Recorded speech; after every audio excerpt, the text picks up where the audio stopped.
I'm going to sit right here beside you. How about that? So I got a question.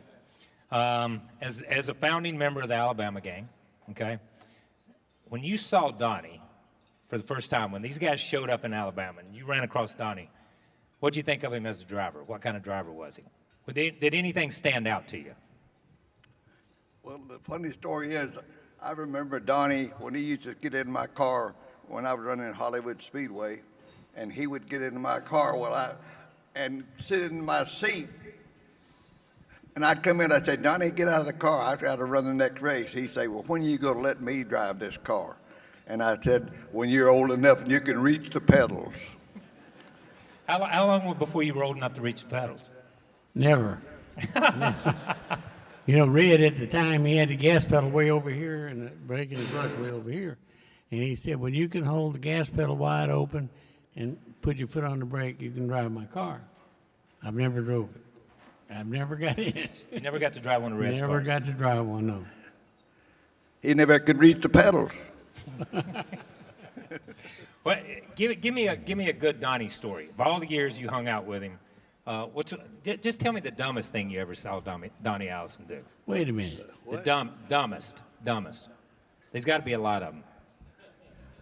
About the dumbest thing I guess I've ever seen him do a backflip off the bridge on 27th Avenue into the canal and land almost on top of one of them sea cows. Did he really? So, because he was kind of crazy, you know, he'd do anything like that. For y'all that don't know, Donnie was a state diving champion in Florida, right? Right. Yeah. When we were little and would go to the hotel and come back from they'd come back from the racetrack. We'd stayed at a hotel in Daytona Beach. Some of you guys may have heard of it. It's called the Flea Dip. Sea Dip. Yeah. I know it's Sea Dip, but it was a Flea Dip. Okay. So we stayed at the Flea Dip, and Donnie would come back and give us kids an exhibition. Pam was the only one that could kind of hang with you because she was gymnastics. She was a gymnast. But tell me about your diving experience. Well, see, when I was real young, they had a municipal swimming pool in Miami. We didn't have any money to join any clubs or anything like that, but I used to go over there about every day, and I'd work out, swim, dive, and everything like that. Well, then there was a lifeguard that kind of took a liking to me. He says, you know, you got a chance to be a pretty good diver. And I said, well, I don't know about that. But anyway, then there was a girl that showed up named Marsha Harshberger. I'll never forget her. And she was a diving champion. And she and I got to working out together, and that's how I got going. And then, Kyle, the Boy Scout troops in Miami, Florida, there was probably 10 or 12 or whatever, but there's a lot of them. 8 of them recruited me to be in their scout troop so I could be on the swim team. No way. And we had a guy, my brother Eddie, which is here, his room, his dad was the scoutmaster, so I joined his team, scout troop, and we had a meet, and I won 6 events. I entered 6 and won 6. All right, I'm going to ask you, Larry. When you came, you're like a charter member of the Alabama gang, okay? I know it's been a sad year for you with Saban and all that stuff, but I know it's tough, dude. It's just ask Eddie Allison. Yeah, it's He'll tough. give you real skinny on it. It's tough being from Alabama right now. So, tell me what advice Donnie gave you when you were there in Birmingham and got ready to come to the Carolinas. Yeah, I actually told the story back in February at the Living Legends of Auto Racing banquet down in Daytona. A lot of people linked me to the Allisons because of being from Birmingham. And by the way, Birmingham is a suburb of Hueytown. Hueytown is not a suburb of Birmingham. Because Hueytown is the center of the universe. Yeah, we only have 3 things in Alabama. We have Tuscaloosa, Talladega, and Hueytown. That's all we've got down there. But I really did not know. I didn't know Davey at all because honestly, Davey really didn't start racing in late model stuff until I'd already moved to the Carolinas.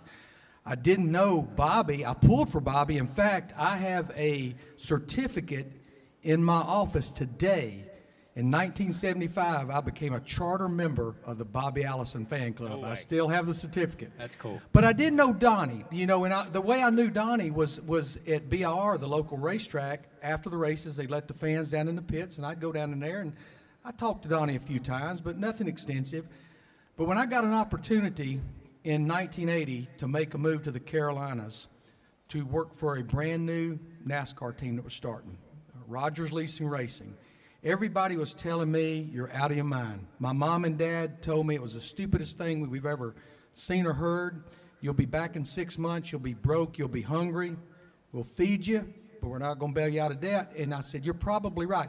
So I guess, Kyle, I was looking for somebody that was neutral to me, that could give me some advice. So I ended up out at Donnie's late model shop. Him and Bo Brady was working on his late model. And I chased Donnie around that shop, must have been for 30 minutes. He wouldn't even stop. He'd move and I'd follow him, and he'd move and I'd follow him. Finally he stopped. And you know Donnie, when he wants to have a conversation, sometimes he'll get about that close to your face. And he said, what can I do for you, boy? So I told him what my opportunity was. He kind of looked like that. He said, of course, now I'm going to get the finger in the chest. He said, you know what? You need to go do that. But he said, I'll tell you one damn thing. That checkered flag you guys got the other night out there at BR with Mike Alexander, you better go find it, and you better sleep with it, because it's going to be a long damn time before you ever see another one. Spin it ahead 8 years later, Watkins Glen, Ricky Rudd, the 26 Quaker State car, got my first win as a crew chief. The first person, so help me, I thought about was Donnie Allison. If we had cell phones back then, I'd have called him, but we didn't even have cell phones back then. But best advice he ever gave me, because he knew what a tough road it was going to be. And I give him a lot of credit, because you know what? If he'd have told me it's the wrong thing to do, I probably would have thought twice about it. You've always been that guy. When somebody come up for advice, you gave them advice. When somebody come up and said, my car's doing this, you gave them advice. Where does that come from? Where does it, because you've always kind of paid it forward to young drivers, mechanics, everybody in the sport. Well, really, Kyle, when I started out, I didn't have a whole lot of help, because my brother Eddie, he worked on a car as a mechanic, and he was the first one in it, my brother Eddie. And Bobby, he had his car. Well, I didn't go to racing. I didn't have anything to do with that. And when I got into it, I don't know whether they didn't like it. Nobody ever said anything about it. But several people really helped me. And when I got up into the bigger part of racing, Ralph Moody, he took me at Darlington, down in the corner, 3 and 4, at that time it's 1 and 2 now, up in the scoring stand, and he says, I want you to watch, I want to show you something. And first guy came down in there and drove in and got back in the throttle and run around there and backed out and come off the corner. He said, that's what you do not want to do. You don't want to get in the throttle over here and back off over here. You want to find a place in that corner that you can open the throttle wide open and stay wide open all the way off. And you just work that back. That sunk in so much, Kyle.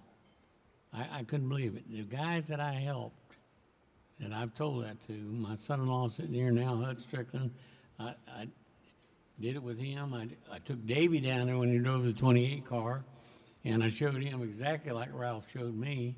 And it was really weird, because when I took Davey down there, Jeff O'Dine was in the 11 car, and he's in the corner, and he's doing exactly what Ralph told me to do. So I said to Ralph later on down a bit, I said, did you talk to Jeff O'Dine about it? He said, yes, I did. So it wasn't a real secret. But, you know, it just, people help you with things like that, and it really sticks. And I enjoy that. I like to see somebody do better, and I've been very lucky to help some very good young men. So Larry, the other day, when I was talking to Larry told me a story about being in Phoenix. Tell me the story about, tell me how Donnie helped you guys in Phoenix. So we were, 91 was my first year with Robert Yates Racing and Davey Allison in the 28 car. And I mean, we had some good runs. We won some races. We just came off of a win at Rockingham, and that's when Phoenix was the next to the last race of the year. We'd go Phoenix, Atlanta, and a lot of times Donnie would fly with Davey to the racetrack. All the time. And he just was an observer. You know, he didn't get in the middle of what we were doing. He just hung out. You see him on top of the trailer, watching cars and everything. He talked to Davey a little bit, and we'd qualified, I don't know, top 15, but nothing great. And come happy hour, we were absolutely horrible. This thing, I mean, I could watch him turn into the right before he even got close to the corner. And we're cranking wedge, we're stiffening right front springs, we're putting bigger bars in it, I'm lowering the track bar. And I'm to the point where halfway through happy hour, I'm about ready to tell Davey, you think you might could wall this thing? We can get that backup car out? There's no way we could be worse. Yeah. No way. So we got about 20 minutes to go. My man Donnie, I look back there and he's standing at the back of the car. And he walked up there, he looked at Davey and I and went, put some right rear spring in the car. But damn, we're loose now. We didn't know nothing about aero grip back then. It was just mechanical grip. How about if we just put a rubber wrap in it? Put some damn right rear spring in the car. So we put some right rear spring. What do we got to lose? And I'm telling you, it brought that old 28 car to life. Davey came in grinning like a Cheshire cat. He said, I can get in the corner now. It turns better. And the next day we went out and led over 160 laps and got our 5th win of the season. But you know what? This guy was not, I'm a told you so guy. Yeah. He still stayed back, but thank God he was adamant about right rear spring. And raised the Panhard bar up. Wasn't big on that sway bar. He wanted to take the sway bar completely If the driver was a chicken, take him out. So we're going to run out of time here, but I need to ask you this. So I grew up with my dad and Pearson and you and Bobby and Cale and everybody. You never ran a complete season. You just ran different races. The most I ever ran in 1 year was 16. 16 races. But every time Donnie Allison rolled through that gate, people said, that guy can win. He can. What was it like to be Donnie Allison during that period of time? Because you could win anywhere, anytime. Well, Kyle, I don't know. I really didn't think it like that. In the Cup deal, you know, I used to watch your dad. You know, people would talk about Richard this, Richard that. He'd get in that race car, and you could forget a stopwatch. You could throw all that stuff away because he's going to be back by there every time at the same lap. And them short tracks we went to, my favorite thing was when he'd put that shop rag in the corner of his mouth, and here he comes, son, you better get ready. Because 43 was going that way. And, you know, I admired that. Yeah. You know, we were at Martinsville, Virginia one time, and they had the back springs out under the car, and Dale Inman was up under there, and, you know, Dale, he was a good one. Anyway. Enough said. I was going to tell you what he used to do, but my That's son all right. was talking. That's all right. But anyway, they had the springs laying out there on the ground, and Dale said to me, he said, what are you doing? I said, I'm looking at these springs. He said, you can't run those springs like this. I said, I know it, but I can get an idea of what you're doing. Yeah. Last question for you, and as we close this. It is a big honor for me to sit here and to be here with you guys on stage tonight, but especially to be here with you, because I love you, and you know I love you. But I want to know what Bobby's in the Hall of Fame, Red's in the Hall of Fame, Davey's in the Hall of Fame, and now you. And you complete that group. What does this honor and being here and being in with your brother, with your nephew, with the guy sitting beside you, what does this mean to you? Kyle, I've been asked that several times today. It's hard to answer. You know, it's the ultimate. What else is there? I mean, when you start out racing like I did and everything, you never dream about being in the Hall of Fame. And then they start talking. Of course, they all got in, and Davey got in. Sadly to say, I think Davey got in when he got in because he got killed in the airplane crash.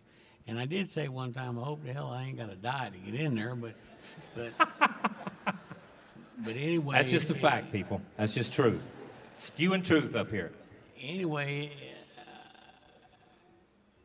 it's hard. I can't explain the feeling I got.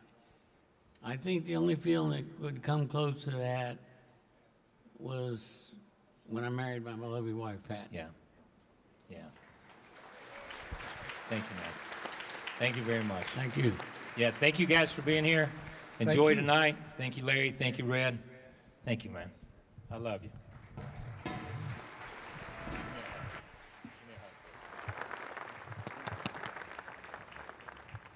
All right, you can leave now, Red.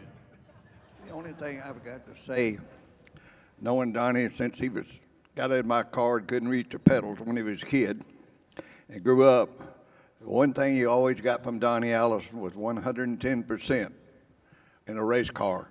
And he could do more with less than any driver on the racetrack. Fact. Fact. Okay. See you, man. Thank you. Hi, I'm Parker Kligerman. For more access like this from Pit Road, be sure to click and subscribe to the Motorsports on NBC YouTube channel.